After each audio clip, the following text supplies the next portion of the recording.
성경의 전체는 예수님에 관한 말씀들로 기록되어져 있습니다. 구약 성경 4천여 년 전 기록됐던 내용의 말씀은 우리 예수 그리스도가 이 땅에 분명히 오실 거라고 하는 말씀을 기록하고 있습니다. 대표적인 내용의 말씀은 이사야 선지자를 통해서 이사야서 7장 14절에 예수 그리스도의 탄생을 예고하기도 했고, 예고했던 이 내용의 말씀은 신약성경 마태복음 1장 18절로부터 성취가 되어져 갔습니다. 성경에 대한 내용은 예수 그리스도의 속성은 어떤 분인가를 잘 기록해 주고 있습니다. 예수 그리스도는 하나님과의 동등하신 분이라는 것을 성경은 말하면서 마태복음 28장 이하에 예수 그리스도는 전지전능하신 분이라고 말씀을 합니다.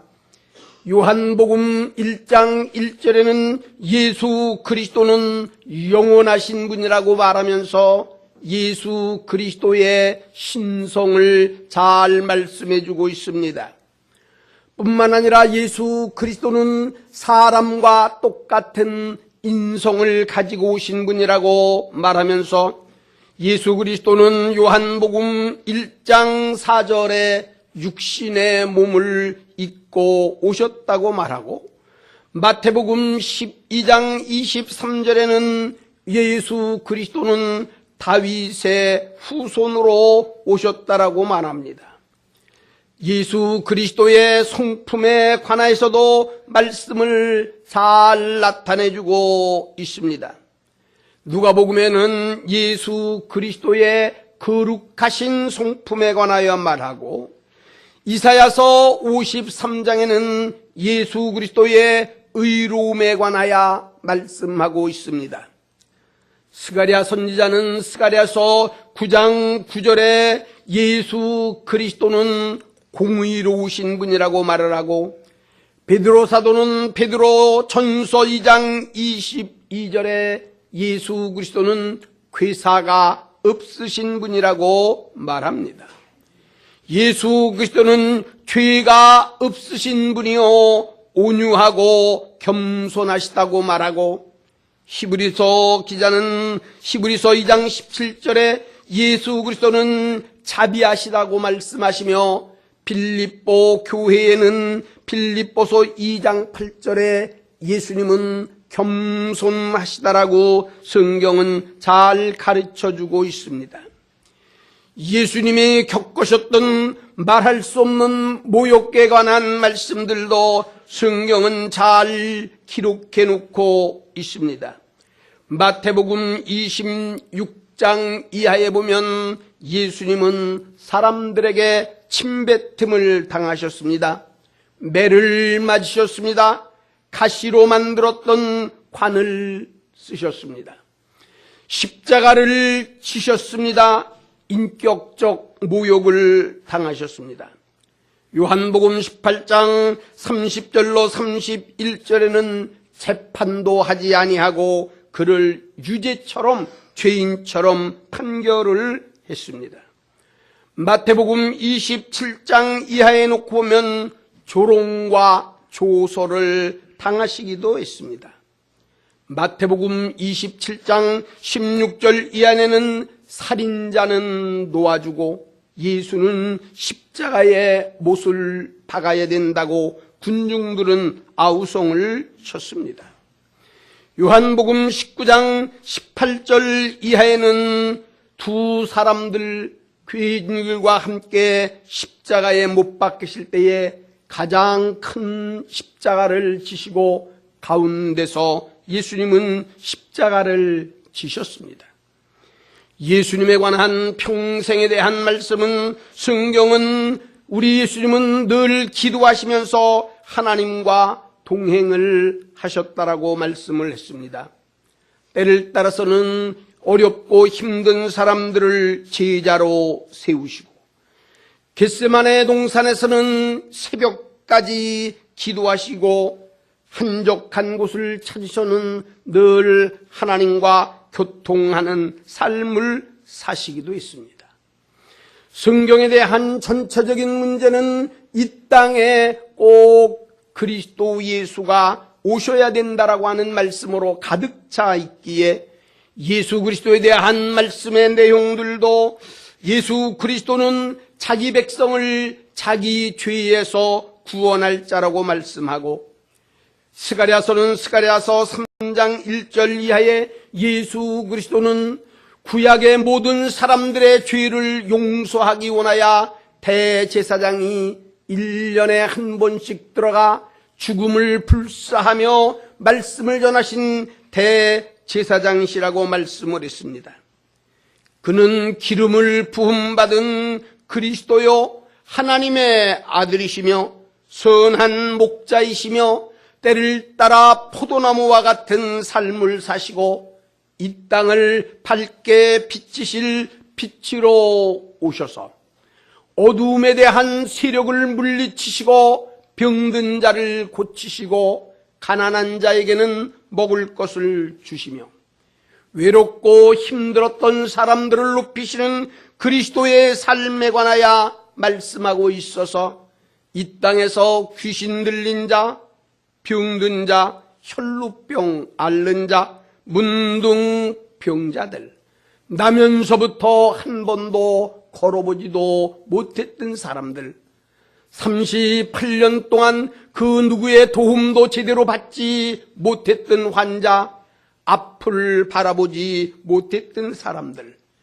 이 모든 사람들을 구원해 주시는 삶으로 예수 그리스도가 이 땅에 오셔서 행하셨다라고 하는 내용들이 성경에 모두 기록되어져 있습니다. 예수님에 대한 기록에 대한 문제를 제자들은 말씀할 때에 이 땅에 오셔서 말씀하시고 행하셨던 일들을 기록한다라고 한다면 아마 이 세상에 다 둘 수도 없을 정도로 많고 큰 일을 행하셨다라고 말씀을 하고 있습니다. 이런 예수 그리스도가 이제는 또다시 분명하게 오실 것에 관한 말씀을 해 주셨습니다.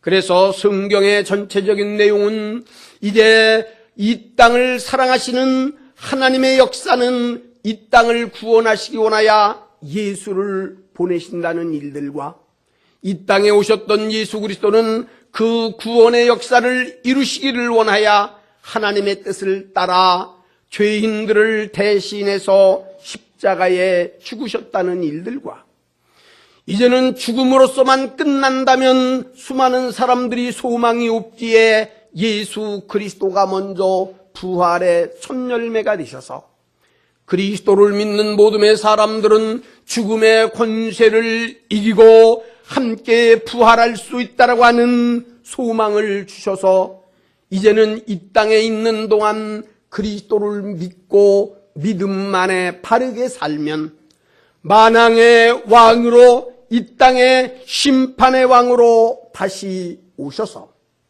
요한복음 5장 29절의 말씀처럼 선한 일을 행한 자는 생명의 부활로 악한 일을 행한 자는 심판의 부활로 만왕의 왕으로 오시겠다라고 하는 말씀이 성경의 전체에 대한 내용입니다. 2016년도에도 또다시 이 땅에 오셨던 성탄절을 꼭 일주일 앞에 놓고 오늘도 예수님이 이 땅에 오시게 되었던 내용들을 일찍이 누가복음 1장에 잘 기록하고 있습니다. 예수님을 따르던 누가는 의사였습니다.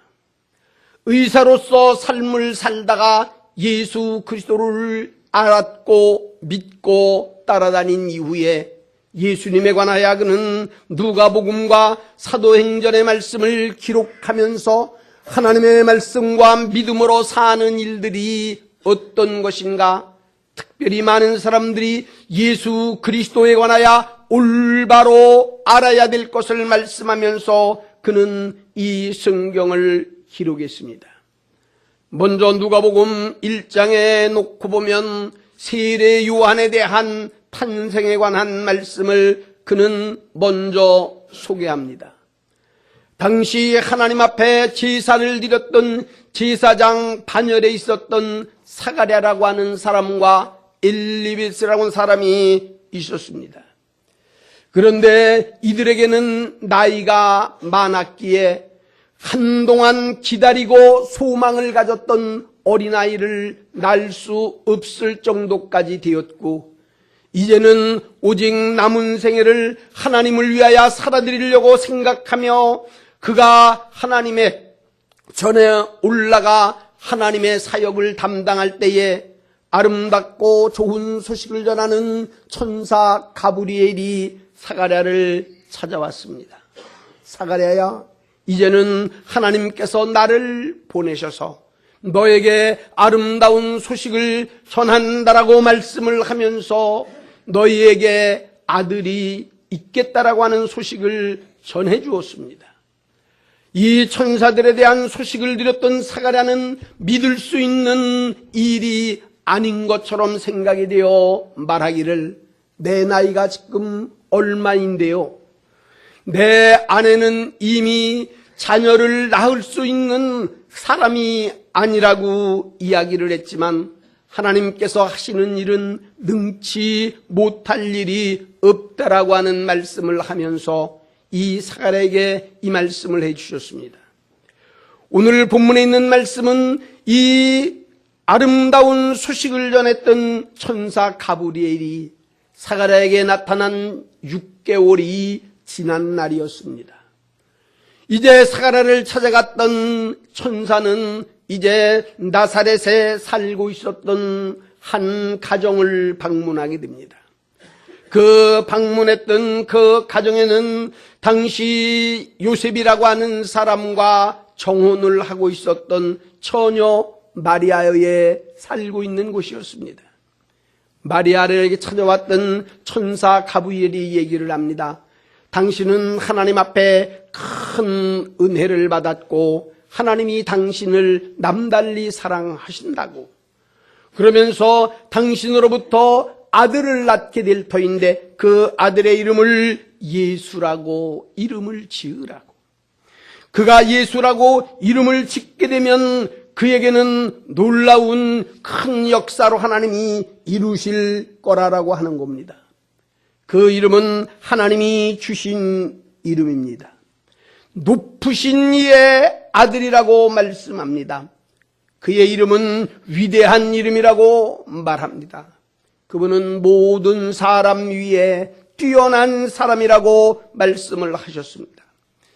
이 땅에 다른 사람은 이름조차도 두시지 아니했습니다. 다른 사람 가지고는 구원함을 얻을 수가 없고 다른 이름조차도 주시지 아니했지만 오직 예수 그리스도를 주셨고 그를 통하여 언약의 계승자가 되게 하셨습니다. 다윗의 위를 영원히 이끄는 왕권을 허락하셨습니다. 한 나라 영원한 나라의 왕이 되게 하셨습니다. 오늘 이 소식을 전하여 들었던 마리아의 심정과 그리고 오늘 예수님께서 이 땅에 오시게 됐었을 때에 수많은 사람들의 생각은 어떠했는지, 성탄을 앞에 놓고 오늘 나의 믿음과 나의 신앙은 오늘 어떻게 우리는 갖고 생각하고 있는지를 오늘 몇 가지 말씀을 생각해 보려고 합니다. 오늘 이 천사 가브리엘이 찾아왔었던 마리아는 깨끗한 여인이었습니다. 그는 정말로 때를 따라서 겸손한 여인이었습니다. 하나님께서 나와 같이 부족한 심령에게 은혜를 베풀어 주시고 이 큰 일을 이루게 하신다니 라고 하는 생각을 했기 때문입니다. 그는 하나님이 씌워주신다라고 한다면 무슨 일이든지 잘 받아들이려고 하는 순종의 여인이었습니다. 결혼을 하지 아니하고 약혼만 한 상태에서 이제 임신의 소식이 알려지고 드러난다라고 하는 것은 심각한 문제입니다. 그 당시에 가장 어려웠던 것은 결혼을 하지 아니했던 여인들이 특별히 아기를 벤다라고 하는 문제는 돌로 맞아 죽을 수밖에 없는 일이었습니다. 그런데 이제 이 마리아는 너무나도 잘 알고 있습니다. 그는 분명히 남자와에 대한 관계는 없었는데 말씀에 의지하면 아들이 있다라고 하니 걱정도 두려움도 있었을 줄로 압니다. 그러나 아마 이것을 잘 받아들이게 되면 사람들에게는 손가락질을 받아야지 되고 돌로 맞아야지 되고 말할 수 없는 어려운 문제를 겪을 수밖에 없지만 하나님의 말씀, 하나님이 주신다는 말씀이기에 그는 순종하면서 그는 오늘 본문에 있는 말씀에 그렇게 고백합니다. 주의 여종이오니 말씀대로 내게 이루어지이다 라고 말씀하는 모습을 봅니다. 하나님의 말씀독으로 시우치는 믿음의 사람들은 주의 종이오니 말씀대로 내게 이루어지다라고 순종하는 삶이었습니다. 오늘 저와 여러분들은 이 땅에 오신 예수 그리스도를 일주일 앞에 놓고 있습니다. 당시에 대한 이제 이 유대 나라의 상황은 그러면 어땠을까요? 유대 나라에 대한 백성들은 두렵습니다. 공포 속에 살았습니다. 말할 수 없는 어려움이 있었습니다. 특별히 영적 상태는 흑암과 같았습니다. 예수 그리스도가 오시기 전까지만 하더라도 하나님의 말씀은 그 누구에게 임한 적도 없었고 하나님의 말씀이 끊어진 데는 수백 년이 흘렀습니다. 이제는 하나님의 말씀도 사라지고 암흑과 같은 시대였습니다. 소망도 모든 것도 끊어진 상태였습니다.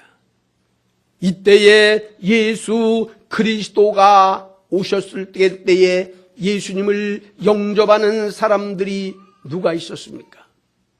예수 그리스도는 요한복음 1장에 말씀하실 때에 나는 하나님과 함께 천지를 창조할 때 계셨던 분입니다.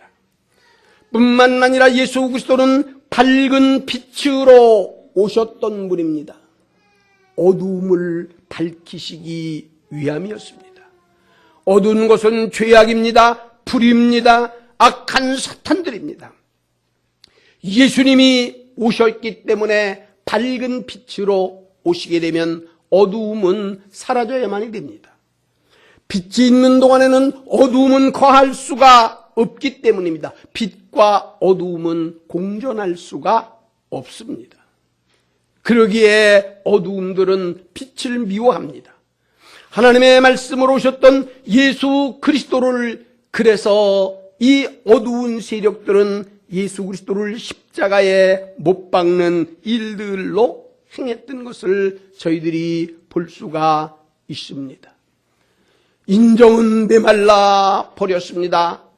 예수 그리스도가 탄생하실 때만 한다고 하더라도 요셉과 마리아는 정부의 시책에 따라 인구 조사로 말미암아 베들레헴까지 가게 되고 베들레헴에 가서 인구조사 때문에 올라가지 않으면 안 됐습니다. 그런데 그때 그 시기가 아기가 태어날 시기였습니다. 이제는 먼 곳까지 왔습니다. 그리고 아기가 바로 태어나려고 합니다.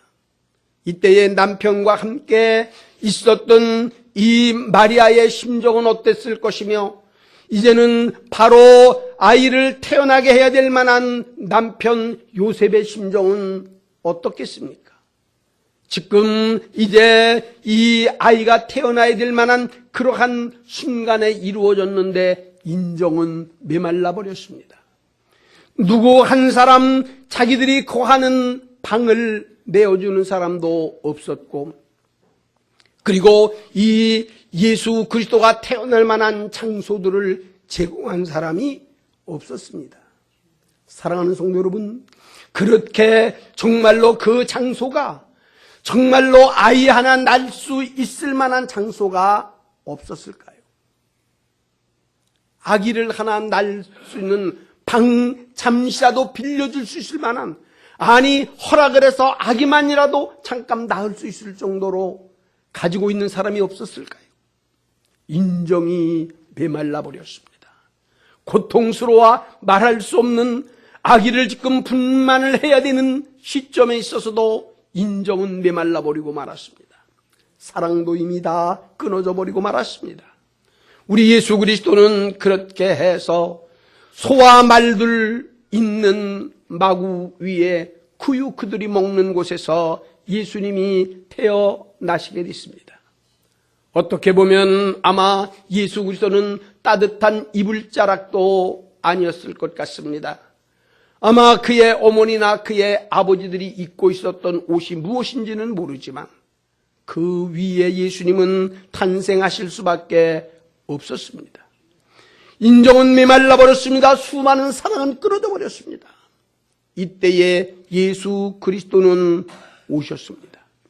예수님은 이 땅에 오신 것이 예수님은 이제 가장 낮은 자리에 오셨습니다. 그리고 예수님의 목적은 살리시는 일이었습니다. 모든 죄인들을 용서하고 살리시는 일 때문에 예수님께서는 가장 낮은 자리에 가장 고통스럽게 오셨습니다. 예수님은 이제 임신 초기에서부터 그렇게 생각됩니다. 남자를 알지도 못했는데 잉태가 됐다라고 하니 다른 사람들 같으면 아기가 잉태되면 얼마나 축하를 받아야만 됩니까? 얼마나 많은 사람들에게 사랑을 받고 조심해야 된다고. 그러나 이 마리아에게는 예수님에 대한 잉태했던 사실을 누구에게도 말할 수가 없었습니다. 만약에 드러나게 된다고 그러면 어찌할 바를 모르니까. 이렇게 해서 어려운 가운데에 달이 찼지만은 예수 그리스도가 태어나신 곳은 이름 없는 조그만 베들레헴의 장소였습니다. 뿐만 아니라 그는 말구유에서 우리 예수님은 태어나셨습니다. 가장 낮은 자리에 태어나셨습니다. 자라나신 곳은 나사렛입니다. 나사렛이라고 하는 지역 자체는 사람들에게 멸시받고 천대받는 사람들이었습니다. 그래서 성경에는 수많은 사람들이 나사렛과 같은 동네에서는 훌륭한 사람도 태어나지도 않고 그런 지역에는 훌륭한 사람은 가서 살지도 않는다라고 말하는 나사렛에서 우리 예수님은 자라나셨습니다. 뿐만 아니라 가장 어려웠던 어린 시절 적에는 그 나라도 아닌 애굽이라고 하는 원수와 같은 나라에 피난을 가셔야만이 됐고 말할 수 없는 고난과 어려움을 겪으셨습니다. 조금 성장하셔서 나사렛이라는 동네에서 사실 때만 하더라도 동네 사람들은 수없이 비웃었을 겁니다. 왜냐하면 그래도 나사렛 동네에서 괜찮게 사는 사람들이라고 한다면 그네들은 고기를 잡았습니다. 어부의 생활을 했습니다. 어부 생활들은 많았습니다. 그들은 모여서 대화도 나누고 그들끼리 삶을 살았지만 예수 그리스도는 목수의 아들로 자라났습니다. 그곳에서 목수하는 사람들은 몇 사람도 없었을 것 같습니다. 이제 어려운 사람들이 사는 사람 가운데서도 가장 천대받고 피었던 목수의 아들로 우리 예수님이 자라나시게도 됐습니다. 우리 예수님에 대한 이 땅에 사시는 동안 얼마만큼 어려움이 있으셨는지 우리는 너무나도 잘 압니다. 말씀하시게 될 때에 때를 따라 머리둘 만한 것이 없다가도 말씀을 하셨고 수많은 사람들에 대한 배반과 배척을 받으셨습니다. 5,000명을 먹이셨고 죽었던 사람을 살려줬고 부모를 위하여 씌우셨던 예수 그리스도를 배반하고 잘못되고 그릇된 길들 가운데에 오히려 당시에 있었던 죄인들은 놓아주라고 예수를 못 박으라고 무엇 때문에 외치는 수많은 군중들이 있었습니다. 이 달리셨던 곳들은 바로 골짜기입니다. 해골이라고 하는 골짜기입니다. 골고다라고 하는 골짜기입니다. 죽으시는 장소조차도 사람들은 쳐다보지도 아니하고 해골들이 있는 그 장소에서 우리 예수님이 십자가를 지셨습니다. 죽음에 대한 사람들, 마지막은 죽을 때는 그래도 많은 사람들이 좀 좋은 곳, 안전한 곳으로 옮겨서 마지막을 보내게 합니다. 그러나 예수 그리스도는 해골이라고 하는 이러한 골짜기에서 마지막 십자가를 지셨습니다. 십자가에 지는 것은 최고의 부끄러운 일입니다. 죽은 시체까지라도 땅에 닿으면 안다고 했기 때문에, 그래서 땅에 시체가 닿지 않게 하기 원하여 최고에 대한 죄인들에게 베푸는 것이 십자가의 형틀입니다. 세 사람들 가운데서도 예수님은 가장 큰 십자가를 지셨습니다. 그것도 죄인들 가운데 가장 가운데서 해골들이 늘어있는 골고다고 해서 이제 남으신 이하에도 놓고 보면 무덤조차도 없었습니다. 여기에는 남의 무덤입니다. 남이 씌워졌던 그 무덤에 예수님이 그곳에 계셨습니다. 예수님은 말할 수 없는 어려움이 있으셨습니다. 예수님의 마지막 십자가를 앞에 놓고 마리아라고 하는 여인이 예수님 앞에 향유를 부었지만, 그때의 사람들은 말하기를 왜 이렇게 허비하느냐고 말하고 있었습니다.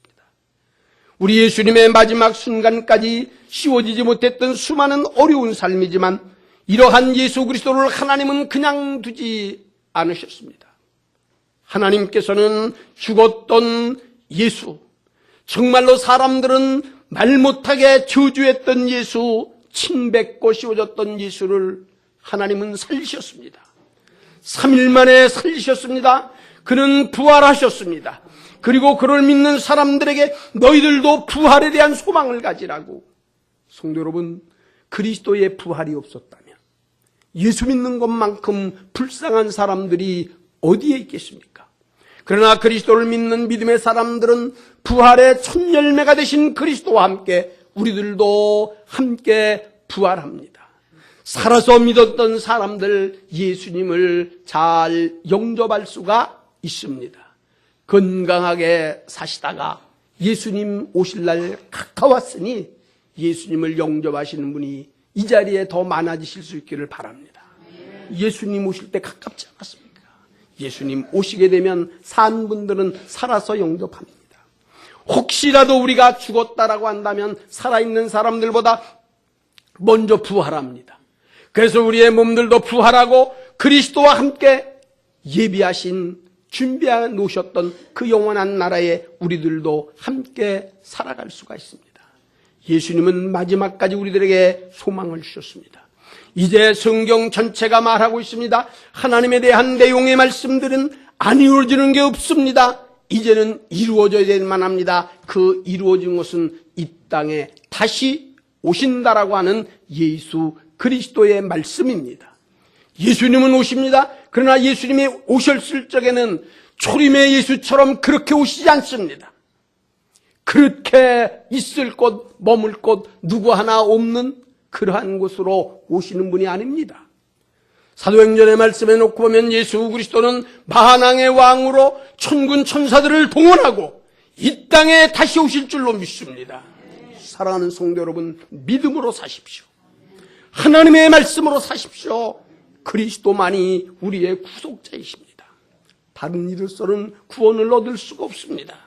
오직 그리스도 예수만이 우리를 구원한다는 사실들을 다시 한번 생각하고 일주일 앞에 놓은 성탄을 기쁜 마음으로, 감사하는 마음으로, 정말로 보잘것없었던 나와 같은 심령이 어떻게 하나님의 자녀가 되어서 오늘까지 이렇게 살아가고 있는 것은 기적 중에 기적이 아닙니까?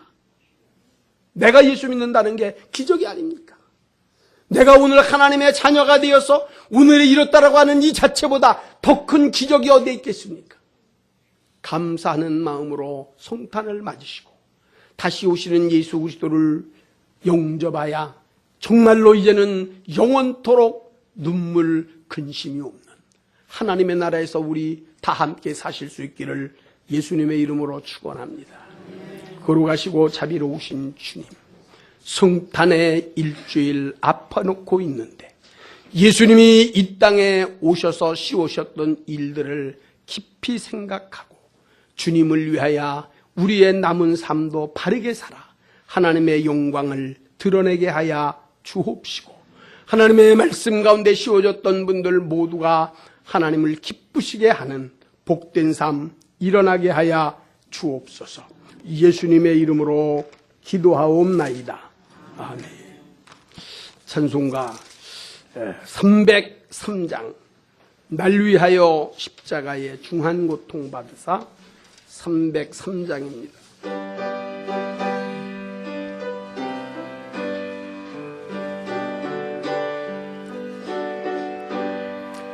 날 위하여 십자가의 중한 고통 받으사 대신 죽은 주 예수의 사랑하신 은혜요, 법에 이로운 피를 흘려 영영 죽을 죄에서 구속함을 받으노리 어찌 찬양 안 할까. 예수 안에 있는 우리 한량없이 즐겁고 주 성령의 위로함이 마음속에 차도다. 천국 음악 갓소리 같은 은혜로운 그 말씀 끊임없이 듣는 우리 어찌 찬양 안 할까. 이 세상에 모진 풍파 쉬지 않고 풀어도 주님만의 보호받는 우리 마음 편하다. 늘 깨어서 기도하고 저 천국을 바라며 주님만을 기다리니 어찌 찬양 안 할까. 살아계신 하나님 아버지, 하나님께 예배로 영광을 올려드리고 있는 시간입니다. 마음을 다해야 되며 뜻을 다해야 되며 주님의 놀라우신 그 은혜를 생각하며 감사로 예배를 드립니다. 잘못하고 그릇된 것들은 주님 용서하시고 우리가 드려지는 예배 위에 하나님의 영광만 꼭 나타나게 하여 주옵소서. 여기에 귀한 예물을 담아 주님께 드립니다. 한 주간 동안, 아니 오늘까지 살아온 것은 하나님의 은혜였습니다. 정말로 보잘것없었던 것을 하나님 자녀 삼으셔서 많은 사람들보다 예수 그리스도를 믿게 하시고 오늘까지 인도해 주셔서 살게 하신 주님의 은혜 감사드립니다. 하나님 앞에 드려지는 예물 가운데에 주일 헌금이 있습니다. 하나님 앞에 예배를 드리며 이 주일 헌금을 드리기 원하여 힘쓰며 노력하며 준비한 분들, 이 예물들을 기뻐 받으시옵소서. 온전한 10의 1조 하나님 것으로 알아 하나님 앞에 드려지는 분들 예물을 받으시고 약속하신 성경의 그 말씀대로 그들의 가정들이 이루어지게 하여 주옵소서. 감사의 예물을 주님 앞에 드립니다. 감사를 하는 분들이 감사하는 일들이 정말 더 많아지게 하여 주옵소서. 감사해야 될 만한 일들이 수없이 많은데도 감사를 잊고 사는 시대가 되었는데 우리 사랑하는 대중교회의 온 성도들은 정말로 감사하며 하나님 앞에 우리의 삶을 살아드리게 하셔서 물질적으로나 신앙적으로나 자녀들이나 후손들이나 모두가 감사하는 일들이 더 많아지는 은혜가 있게 하여 주옵소서. 하나님의 성전을 위하여 정성껏 예물을 드려지는 각종 예물이 있사오니 하나님이 이 예물도 받아주옵소서. 하나님이여 황무지와 같은 이곳에 피로 값주고 교회를 세우셔서 오늘까지 이루셨사오니 하나님의 말씀을 들었던 심령 모두가 다 구원받는 길 일어나게 하여 주옵소서. 삶들도 풍요롭고 넉넉해 하옵소서. 오늘 이 자리에 모인 모든 분들에게 그리스도의 마음을 허락하여 주시고 잘못되고 그릇된 것 주님 용서하셔서 깨끗하고 정결한 마음으로 우리의 남은 삶을 살되 주님 오실 때까지 올바르게 살게 하여 주시옵기를 예수님의 이름으로 감사하오며 기도하옵나이다. 아멘. 찬송가 5장 찬송 드리고 축도합니다.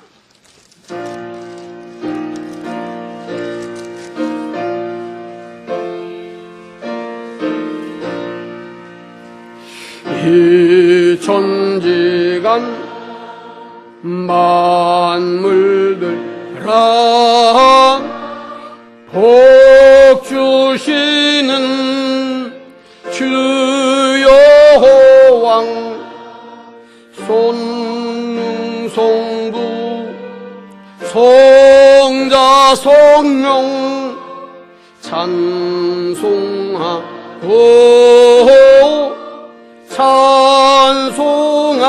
찬송하세. 아멘. 올해의 성탄절은 돌아오는 주일입니다. 본교회에서는 우리 예수님의 오심을 우리는 먼저 축하하고 맞이하려 드리는 마음으로 24일 저녁 11시 30분서부터 예배를 드려서 12시 바로 첫 번 시작되는 동안 예수님의 이 땅에 오심을 감사하고 우리가 주께 예배를 드립니다. 올해도 변함없는 예배에 여러분들이 모두 준비하시기를 바라고 올해도 예배는 촛불 예배로 드립니다. 우리 모두가 다른 데 사용하지 말고 하나님 앞에 드려지는 예배에 정성스럽게 초도 좀 준비하고요. 기쁨으로 귀한 예배에 모두 참여해 주시기를 바랍니다. 지금은 우리 주 예수 그리스도의 은혜와 아버지 하나님의 크고 놀라우신 사랑하심과 성령의 감화, 감동, 역사, 교통인도하심이 오늘도 주의 전을 찾아나와 하나님께 예배를 드리며 이 땅에 오신 예수님의 뜻을 받들고 다시 오실 예수 그리스도를 기쁨으로 맞이하기를 원하는 마음으로 머리 숙인 사랑하는 성도들과 그 가정과 앞날 위에 지금부터 영원토록 함께 있을지어다. 아멘.